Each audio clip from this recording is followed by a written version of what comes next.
Hey guys, and welcome back to another video. In this video I'll be starting my position by position analysis to get you up to the start of the BBL season. We're now only 19 days away from the start of the season, and that just gives me more and more headaches because I've got a lot to do in those 19 days before the season starts across everything with YouTube. But anyway, yeah, so we're just going to do wicketkeepers today, batters tomorrow, and bowlers on the, Thursday, and that'll get you guys through another couple of days and just give you my sort of insights and knowledge and how I'm sort of trying to simplify it as much as possible for you guys. And I think the wicketkeeper position, it's going to be very, very simple.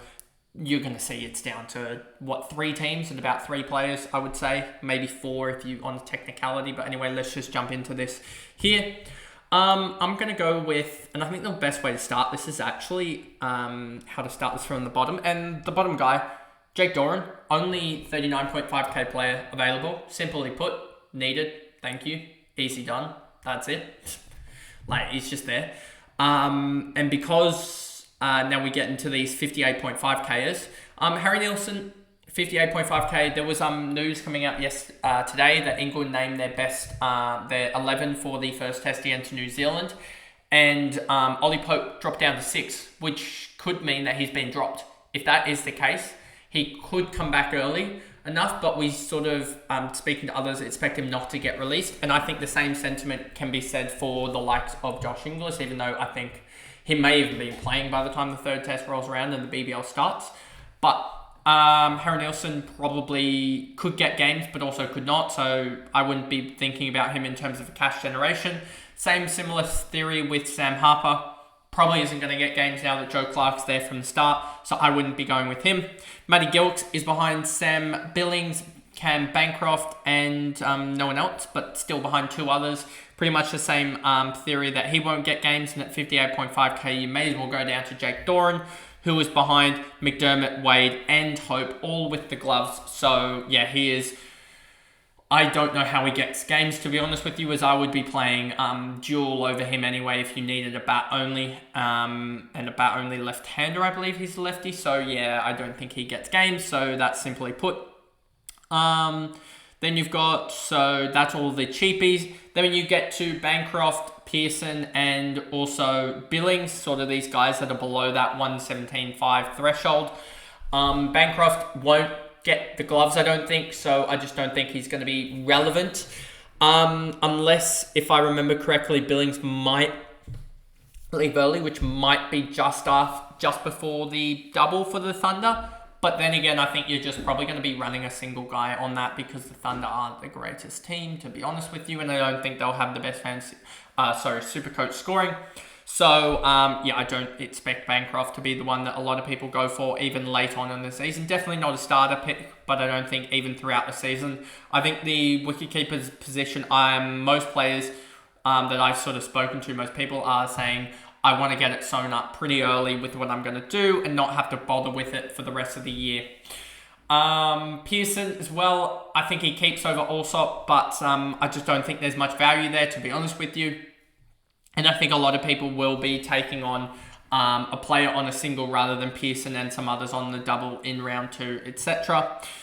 Billings, I think this one is probably, if Sydney Thunder had a better schedule and had that early, say Brisbane and Sydney Thunder swapped, I reckon people would be going Billings rather than a lot of these other guys. And so, yeah, that's why I think that is the case. And I've just realised now that Billings is a returning player that's under the minimum threshold for, that just makes no mathematical sense how they've done this pricing. Now the Billings, I've just realised, is actually below the minimum threshold. So how can Clark be 117.5 but Billings be below that when Billings played last year and averaged 38.6 and Joe Clark did not average that last year? I am so confused. Yeah, I don't get this. This is so bogus, but it is what it is, to be honest with you. Anyway, we move on. Joe Clark, Hurst, and Allsop, all the 117.5kers.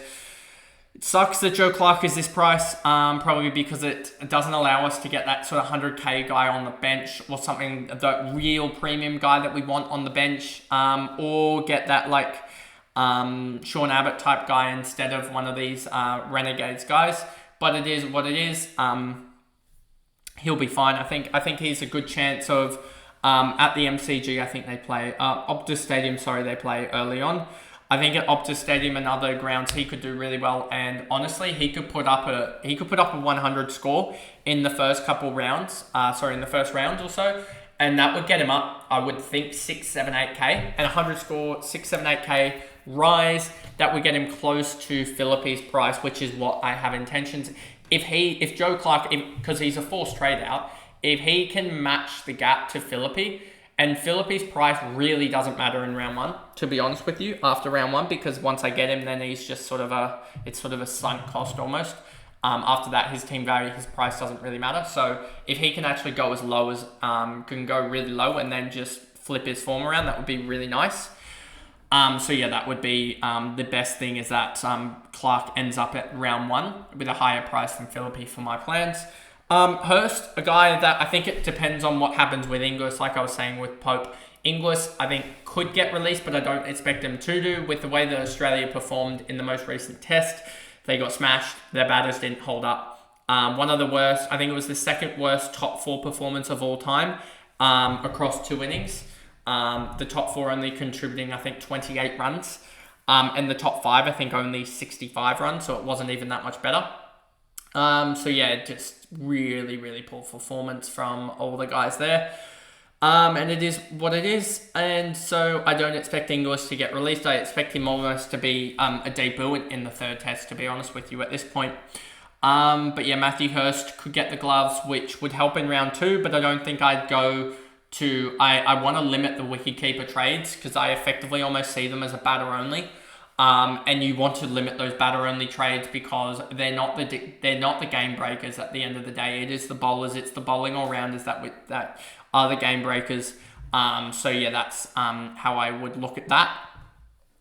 Philippe, we can move on. Allsop, I don't think, as a batter-only, yeah, pretty much same principle applies. Philippe, 132.6k. I think he's a guy that a lot of people will go for in round 2. I think he's a guy that can average 45, 50 plus or so, which is about the Fraser McGirt type range if you include all of his points from dismissals and stuff like that, which is really, really handy. I think him in his best form is really good, and he's been performing pretty well. I mean, they're currently playing the Shield game, and New South Wales is 5 down, so that would mean Philippe's just come in.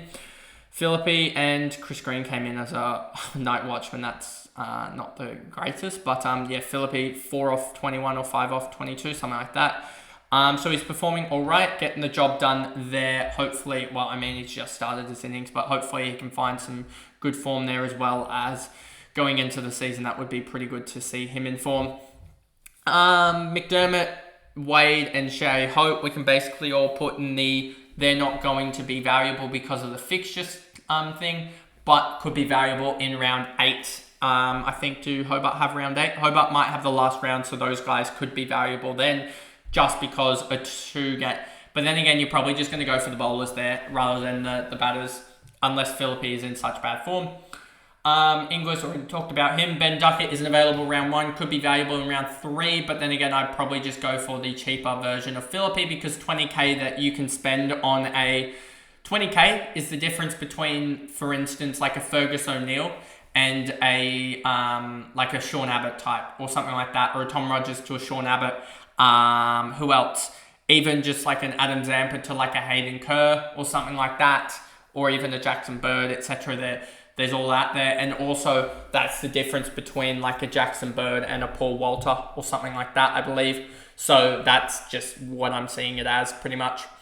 As you can get those very, very more valuable players just through that method by just going cheaper in this line. Cypher I've looked at, but just due to the price difference between him and Joe Clark, I'm going to go there, I think, to Joe Clark. Shea Hope we talked about already, and Alex Carey won't be back till like the 8th, which is after all of Adelaide's doubles, I believe, so I don't think he holds any weight and value. So that is the wicketkeeper edition of the player spotlights, I guess, or position by position spotlights. A quicker one just because you can basically narrow this down to Seifert, Hurst, and also Joe Clark effectively. They're the only three I would be looking at. And then how are you going to flip that player in round 2 or round 3? Are you going to flip him to a Hurst and then to a Phillippe, or are you going to go straight to a Phillippe? I don't think a lot of people will go to a Pearson, to be honest with you, unless Pearson opens up the batting and bats really well, then you might switch him. But if Pearson's batting 5, I don't think you will. So that's sort of, what did I say? I now sort of got it out to 4 players. That's going to be value 4 players. 5 players in the first 3 rounds, and then you set and forget pretty much. So it's as simple as that, I think, in general. But anyway, if you did enjoy that video, remember to like and subscribe. Turn the notification bell on YouTube so you know when I upload. For those listening along on Spotify, give me a follow on there so that you know when I upload as well. And if you want to hear all my rumblings, especially with the, if you want to see the Google Sheets that I just released for the BBL SuperCoach, then go along to my Twitter page. KB Sports Fantasy has the pinned tweet there in the on the profile. And then also, if you wanted to just see all my other tweets, especially with the news on John Longmire, go along to my other Twitter page, my personal one, Kai Broom 35, I think it is. But anyway, I'll see you guys in the batters video tomorrow, which will be 20 plus minutes because it's a lot longer with all of the more players. There's like 3 or 4 times the amount of players. But anyway, I'll see you guys in that one. Bye, guys.